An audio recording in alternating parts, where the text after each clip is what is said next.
This is Radio 2 on the BBC Sounds app, on your smart speaker and on 88 to 91 FM.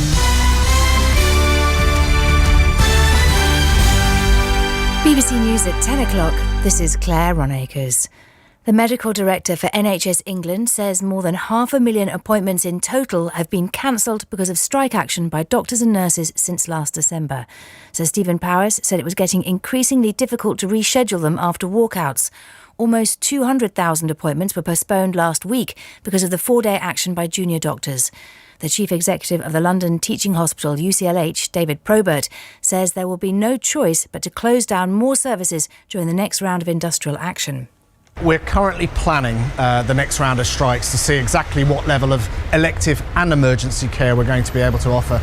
But certainly looking at everything at this stage, we will be very limited in our ability to offer any elective care and possibly also large degrees of emergency care. The energy regulator Ofgem is to ban the forcible instalment of energy prepayment meters in homes of customers over the age of 85. Suppliers will also have to give customers more time to pay off their debts before forcing them to switch.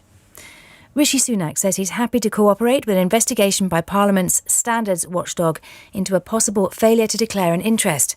The BBC's been told that the probe relates to shares held by his wife in the childcare firm Koru Kids.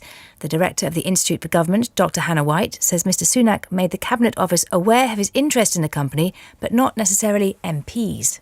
It's not okay just to say this stuff is written down. If you're then talking about it and debating it and participating in Parliament talking about it and it's very related, you should also mention it at that point. And so that may be the thing that the Commissioner highlights to him. The government has demanded the release of a British-Russian journalist and opposition activist after he was sentenced to 25 years in prison by a court in Moscow.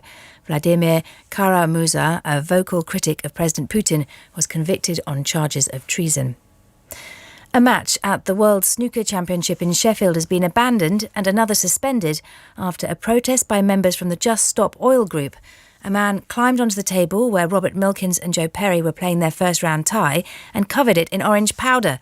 Another demonstrator tried to glue herself to a table. 2 people have been arrested. The former world champion, Stephen Hendry, said he was shocked. It caught us by surprise. I mean, obviously we're watching it and then just all of a sudden this happens. For me, straight away, as a snooker player, I think, is the table recoverable? That's the first thing I think of. We don't know what that is on the table, whether it can just be brushed off or whatever, but if the whole table needs a recover, and that takes a long time. And scientists have discovered that dozens of species of marine wildlife are colonising a vast floating island of plastic waste that's been drifting in the Pacific Ocean for years. What's been dubbed the Great Pacific Garbage Patch is currently between the United States and Hawaii. The weather, a dry night with a mixture of cloud and clear spells. BBC News, it's 3 minutes past 10. 1, 2, 3, 4, 5, 6, 7, 8. Let's go! The Magnificent Seven with DJ Spoonie. So the Monday edition of your Magnificent Seven is coming your way, but with me, Spoonie, for the next couple of days.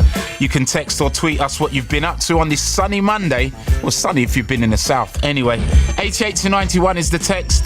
Finally, feels like spring's here, doesn't it? The Magnificent Seven on BBC Radio 2.